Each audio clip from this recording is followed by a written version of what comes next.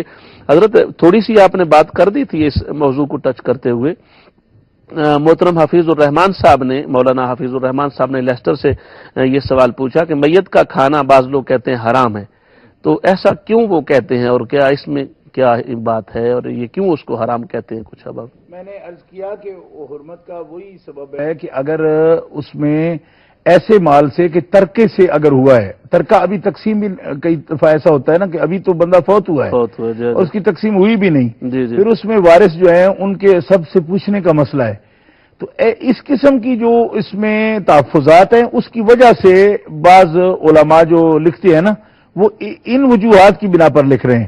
ہاں کھانا اگر کوئی عزیز و اقارب میں سے، جیسا میں نے حدیث مبارکہ سے بھی پیش کیا ہے کہ وہ کھانا دے رہے ہیں، اور اس میں کھانا جو ہے وہ کوئی صدقات واجبہ سے بھی نہیں دیا جا رہا، تو نفلی صدقہ میں دیا جا رہا ہے، اس میں کوئی حرج نہیں ہے کھانے میں، اور حرمت کا قول کرنا یہ خام خواہ غلو کی بات ہے کہ اگر وہ اس طرح کا کھانا دیا جا رہا ہے، یعنی کہ کوئی اور ان کے اعزاء اقربا میں سے، اور میت کے لیے کوئی مسئلہ نہیں ہے، میت کے ورثاء کے لیے کوئی مسئلہ نہیں، تعزیت کے لیے ان کے گھر میں بھی دیا جا رہا ہے اور ان کے مہمانوں کو بھی دیا جا رہا ہے، تو یہ تو بہت بڑی نیکی کا مسئلہ ہے۔ تعاون علی البر والتقوی کے تحت ایسی رسم بھی اگر کوئی بنی ہوئی ہو برادری میں تو بھی اچھی بات ہے، ان کے گھر میں ان کو تکلف نہ کرنا پڑے کہ آج چولہا جلائیں، وہ سر کسی کا کوئی عزیز فوت ہو جاتا ہے تو تعزیت میں بیٹھے ہیں تو جزاکم اللہ۔ دوسرا حضرت ان کا سوال یہ تھا، امام اہل سنت مجدد دین و ملت حضرت شاہ احمد رضا خان بریلوی نور اللہ مرقدہ کے حوالہ سے کہ آپ نے ارشاد فرمایا قبروں پر سجدہ کے حوالہ سے باقاعدہ آپ کا جیسے آپ کو پتہ ہے آپ کی توضیحات موجود ہیں، تشریحات ہیں اس پر، تو زیارت قبر کا دوسرا ان کا یہ تھا ساتھ ملتا جلتا کہ ان کے ارشادات کی روشنی میں زیارت قبر کا انداز کیا ہونا چاہیے؟ ہاں بسم اللہ الرحمن الرحیم. اس میں فتاوی رضویہ شریف میں، احکام شریعت میں، دیگر کتب میں اعلی حضرت امام اہل سنت الشاہ احمد رضا خان بریلوی نور اللہ مرقدہ نے یہ بات بڑی وضاحت سے لکھی، اور ہمارے تمام ہی اجلہ علماء نے، یعنی اس پر بس نہیں کہ صرف اعلی حضرت نے کوئی الگ یہ بات لکھی ہے، تمام ہی اجلہ علماء اس پر متفق ہیں کہ سجدہ جو ہے نا وہ کسی صورت میں کسی زندہ کے لیے یا قبر کے لیے ہرگز جائز نہیں ہے، اور سجدہ تعظیمی جو ہے وہ بھی حرام ہے، اور سجدہ عبادت اگر کیا وہ تو شرک ہے. ہر سجدہ حرام شرک نہیں ہے، اس میں بھی فرق رکھنا چاہیے. خوارج یہ سمجھتے ہیں کہ سجدہ کرنے والا مشرک ہو جاتا ہے، حالانکہ مشرک نہیں ہوتا، حرام کا مرتکب ہوتا ہے. اگر وہ سجدہ عبادت نہیں کر رہا تو اس صورت میں وہ فعل حرام کا مرتکب ہے، یعنی منع ہے، یہ بھی کرنا نہیں چاہیے. مگر یہ فرق ہے کہ حرام کا ارتکاب کرنے سے بندہ فاسق ہوتا ہے، مشرک نہیں ہوتا. اب ایک ہی رس سے سب کو باندھ دینا یہ بھی ایک خوارج کی علامت ہے.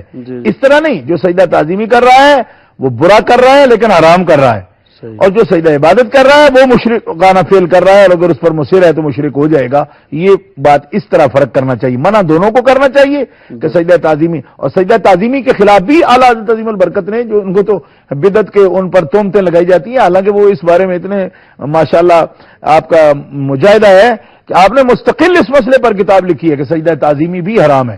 اس پر آپ کی مستقل کتاب موجود ہے، پوری تفصیل سے اس پر لکھا ہے. نہ زندہ کو نہ کسی مردہ کو، یعنی مردہ مراد قبر والا کوئی بھی جتنا بھی معظم ہو تو سجدہ جائز نہیں، نہ تعظیمی اور نہ ہی سجدہ عبادت کوئی جائز نہیں ہے.